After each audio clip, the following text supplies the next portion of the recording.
कैसे मनाना शुरू किया था।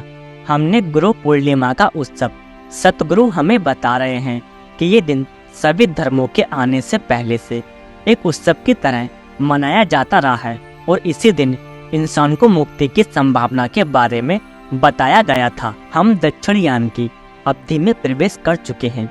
इस समय धरती के आकाश में सूर्य उत्तर की जगह दक्षिण की ओर बढ़ने लगता है, जिससे मानव शरीर के भीतर कुछ ऐसे बदलाव आते हैं कि ये समय साधना करने के लिए और लक्ष्य निर्धारित करने के लिए ज़्यादा अनुकूल होता है।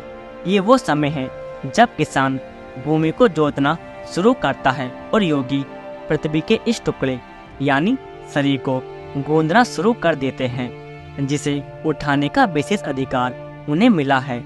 और यही वो समय है जब हजारों साल पहले आदि योगी की शानदार आंखें मानव जीव पर पड़ी थी।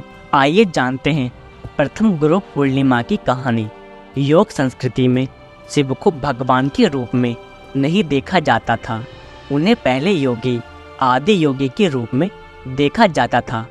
15,000 साल पहले एक योगी हिमालय के ऊपरी क्षेत्रों में दिखाई दिए थे। कोई भी नहीं जानता था कि वो कहाँ से आए थे और उनका पिछला जीवन कैसा था। उन्होंने अपना परिचय नहीं दिया था, इसलिए लोगों को उनका नाम भी नहीं पता था। इसलिए उन्हें आदि योगी या पहले योगी कहा जाता था। वे बस आए और बैठ गए और कुछ भी नहीं किया।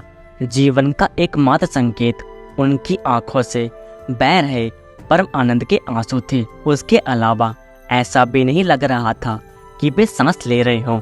लोगों ने देखा कि वे ऐसा कुछ अनुभव कर रहे थे जिसे वे समझने में असमर्थ थे। लोग आए, इंतजार किया और चले गए, क्योंकि वो योगी अन्य लोगों की मौजूदगी से अनजान थे। कोई भी नहीं जानता था कि वो कहाँ से आए थे और उनका पिछला जीवन कैसा था। उन्होंने अपना परिचय नहीं दिया था, इसलिए लोगों को उनका नाम भी नहीं पता था। इसलिए उन्हें आदि योगी या पहले योगी कहा जाता था। केवल 7 लोग वहीं रुके रहे। ये 7 उन योगी से सीखने का निश्चय कर चुके थे। आदि योगी ने उन्हें नज़रअंदाज कर दिया। उन्होंने अनुरोध किया, जो आप जानते हैं वो हम भी जानना चाहते हैं। उन्होंने उन्हें खारिज कर दिया। तुम लोग मूर्ख हो।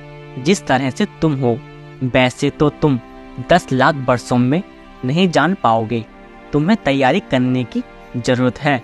इसके लिए ज़बरदस्त तैयारी की आवश्यकता है। यह मनोरंजन नहीं है। लेकिन वह सीखने के लिए बहुत आग्रह कर रहे थे, इसलिए आदि योगी ने उन्हें कुछ प्रारंभिक साधना दी। फिर उन 7 ने तैयारी शुरू कर दी। दिन सप्ताह में बदले, सप्ताह महीनों में और महीने वर्षों में वे तैयारी करते रहे। आदि योगी बस उन्हें नज़रअंदाज करते रहे। ऐसा कहा जाता है कि उन्होंने 84 साल तक साधना की थी। फिर एक पूर्णिमा के दिन 84 वर्षों के बाद, उस दिन जब सूर्य उत्तर से दक्षिण की ओर जा रहा था, जिसे इस परंपरा में दक्षिणयान के रूप में जाना जाता है, आदि योगी ने इन 7 लोगों को देखा। वे ज्ञान के चमकदार पात्र बन गए थे। वे प्राप्त करने के लिए बिल्कुल तैयार थे। वे अब उन्हें अनदेखा नहीं कर सके। आदि योगी उन्हें बारीकी से देखते रहे और अगली पूर्णिमा के दिन उन्होंने एक गुरु बनाने का फैसला किया। वो पूर्णिमा का दिन गुरु पूर्णिमा के रूप में जाना जाता है। गुरु पूर्णिमा वो पूर्णिमा है जब पहले योगी ने खुद को आदि गुरु या पहले गुरु में बदल दिया।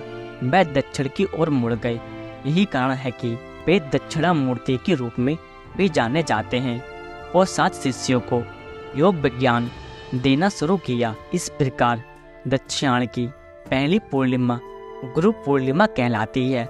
इस दिन पहले गुरु प्रकट हुए थे।